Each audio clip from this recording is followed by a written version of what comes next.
Good morning friends. GST platform के YouTube channel में आप सभी का स्वागत है। जी हाँ फ्रेंड्स, जीएसटीआर 3B और जीएसटीआर 1 के अंदर जो न्यू रिटर्न फाइलिंग फैसिलिटी और पेमेंट स्कीम लाया जा रहा है उसके अंदर एक बहुत बड़ा कंफ्यूजन यानी कि पीएमटी 06 क्या है, क्या इस फॉर्म को जो हमें भरना है इसको हम लोग क्रेडिट लेजर से यूटिलाइज करके अमाउंट डिपॉजिट कर सकते हैं या नहीं, ये सवाल आ रहा है। आज की वीडियो में हम लोग कोशिश करेंगे ये समझने का कि पीएमटी 06 क्या है और इसका पेमेंट कब और किस तरीके से होगा। न्यू रिटर्न फाइलिंग सिस्टम और पेमेंट स्कीम के अंदर जो भी कंफ्यूजन है, इन सारी चीजों को ध्यान में रखते हुए 29 नवंबर यानी कि नेक्स्ट संडे को ऑनलाइन ट्रेनिंग सेशन ऑर्गेनाइज किया गया है, जिसमें new return 3B and 1 along with QRMP scheme and IFF facility जो है वो आप लोगों के साथ डिस्कस की जाएगी। जो भी आपकी क्वेरीज है वो आपसे डिस्कस किया जाएगा, उसका क्या ऑप्शन है और किस तरीके से इन्होंने नोटिफिकेशन में उसका हल निकाला है और आने वाले टाइम में आप कैसे उसको यूज कर सकते हैं, इन सारी चीजों के बारे में डिस्कशन होने वाली है। तो अगर आपने अभी तक रजिस्ट्रेशन नहीं कराया है तो इस नंबर पे कॉल करके आप रजिस्ट्रेशन करा सकते हैं और अपनी सीट्स इस वेबिनार के लिए बुक करा सकते हैं। अब देखिए, जो ये पीएमटी 06 है ये क्या है। सबसे पहले तो आपको मैं वही दिखा देता हूं, ये पीएमटी 06 है क्या। अगर आपको पता हो तो करंट जो हमने टैक्स की रिटर्न फाइल कर रहे हैं उसके अंदर भी हम लोग पीएमटी 06 यूज करते हैं।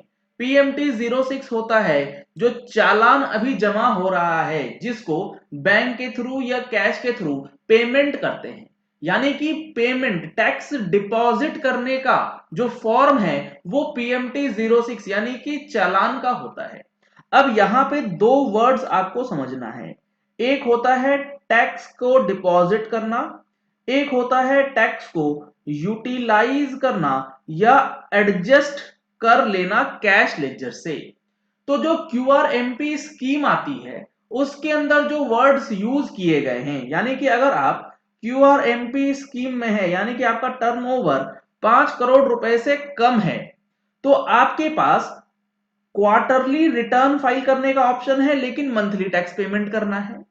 अब जो मंथली टैक्स पेमेंट करना है उसके लिए उस क्वार्टर के पहले मंथ में जो टैक्स पेमेंट होगा वो टैक्स डिपॉजिट आपको करना है। पेमेंट का मतलब यहां पर डिपॉजिट से है, ना कि यूटिलाइजेशन से। सेट ऑफ नहीं करना है लाइबिलिटी, आपको सिर्फ डिपॉजिट करना है इन पीएमटी 06।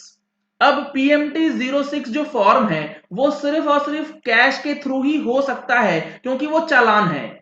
जब आप अपनी 3B अभी फाइल करते हैं तो उस 3B में आप पीएमटी 06 के अंदर जो अमाउंट भरते हैं वो सिर्फ वही अमाउंट होता है जो आपका कैश लेजर से अमाउंट जमा होना होता है after set of of credit. लेकिन यहां पर आपको यह समझना जरूरी है कि जो पीएमटी 06 में अमाउंट आएगा उसमें सिर्फ कैश लेजर वाला अमाउंट ही पेमेंट में जाएगा। अब यहां पर समझिएगा जो कंफ्यूजन है, लेट सपोज आपका टर्नओवर 5 करोड़ रुपए से कम है, आपके पास ऑप्शन है क्या, या तो आप क्यूआरएमपी में जा सकते हैं या आप जो नॉर्मल रिटर्न फाइलिंग जो अभी हम लोग करते हैं उस स्कीम में जा सकते हैं। इसमें चले जाते हैं तो जो अभी हो रहा है वही करना है, इसमें कोई चेंज नहीं है सिवाय ये कि जीएसटीआर 1 जो है वो क्वार्टरली की जगह मंथली हो जाएगी। लेकिन अगर आप क्यूआरएमपी स्कीम में चले जाते हैं तो आपको किन चीजों का ध्यान रखना है, इसी में सबसे ज्यादा कंफ्यूजन लोगों को आ रही है। इसमें यह बताया गया है कि क्यूआरएमपी स्कीम में आप चले गए, आपको पहले महीने के लिए आपको यह चेक करना है कि आपका टैक्स पेएबल कितना बन रहा है और उस महीने का इनपुट टैक्स क्रेडिट कितना है। ध्यान से समझिएगा क्या मैं बताने वाला हूं। पहले महीने के लिए आप उस महीने का सेल्स और परचेज अपना कैलकुलेशन कर लीजिए और फिर देखिए कि आपकी नेट रिजल्ट में क्या आ रहा है, क्या वो पेएबल है या फिर नेट आईटीसी आपके पास बच रहा है। लेट सपोज आपके पास पेएबल अमाउंट आ रहा है 1000 रुपए का, sale minus purchase, output minus input, net result आपका बन के आ रहा है 1000 रुपए का पेएबल। मंथ 1 के लिए क्वार्टरली में चले गए, पहले मंथ में आपको 1000 रुपए पेमेंट करने का ऑप्शन आता है। अब यहां पे आपको पेमेंट करना है या नहीं करना है, आपको पीएमटी 06 में टैक्स डिपॉजिट करना है या नहीं करना है, उसको समझने के लिए इन्होंने ये बता रखा है कि अब आप अपना कैश लेजर और क्रेडिट लेजर ये चेक कर लीजिए। ध्यान से समझिएगा क्या मैं बता रहा हूं। 1000 रुपए आपको पे करना है। अब आपके पास कैश लेजर में लेट सपोज 800 रुपए है और 800 रुपए आपके पास क्रेडिट लेजर में है।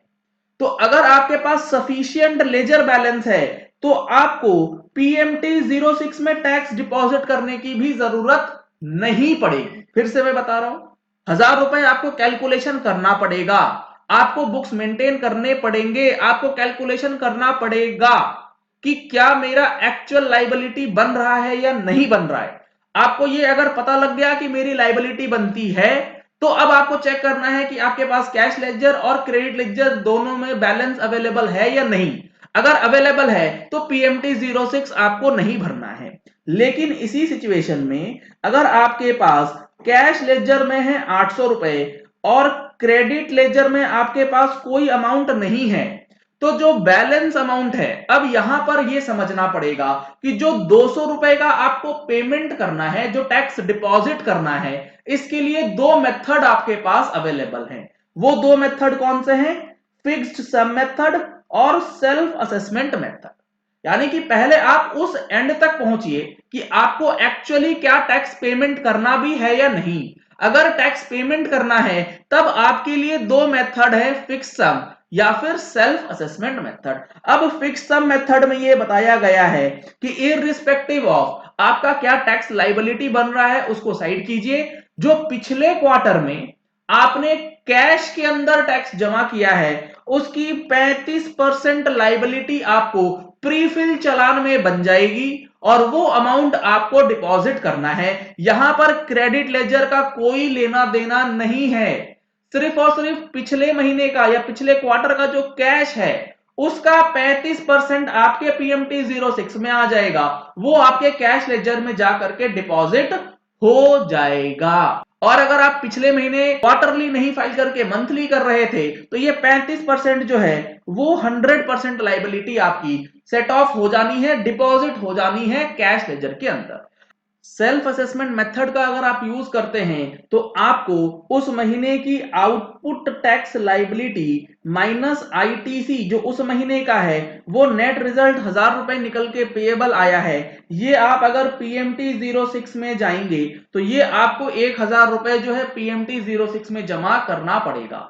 इसको जमा करने के लिए आप क्रेडिट लेजर का यूटिलाइज नहीं कर पाएंगे क्योंकि पीएमटी 06 सिर्फ टैक्स डिपॉजिट करने की बात करता है, टैक्स पेमेंट करने की बात नहीं कर रहा है। सेट ऑफ की बात यहां पर इसीलिए नहीं आएगी।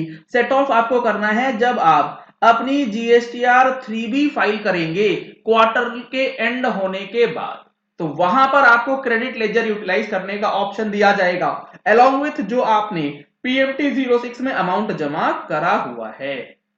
तो ये काफी बड़ी कंफ्यूजन जो है वो निकल के आ रही है कि यहां पर इनपुट टैक्स क्रेडिट का यूटिलाइजेशन किस तरीके से होना है और पीएमटी 06 में अमाउंट किस तरीके से जाएगा।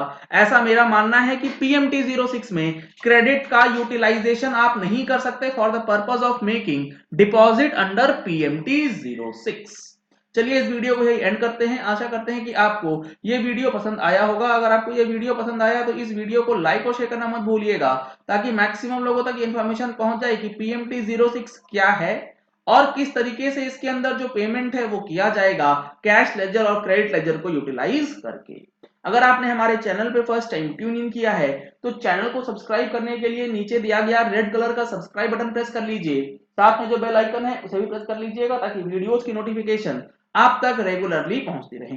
जो हमारी मंथली टैक्स मैगजीन आती है हर महीने, उसके अंदर दिसंबर महीने में हम लोग इस क्यूआरएमपी स्कीम को लेकर के काफी डिटेल्ड में डिस्कशन करने वाले हैं। अगर आपने अभी तक सब्सक्रिप्शन नहीं लिया है तो नंबर्स आपको स्क्रीन पे दिए जा रहे हैं, इन नंबर्स को कॉल करके आप अपनी मैगजीन बुक करा सकते हैं।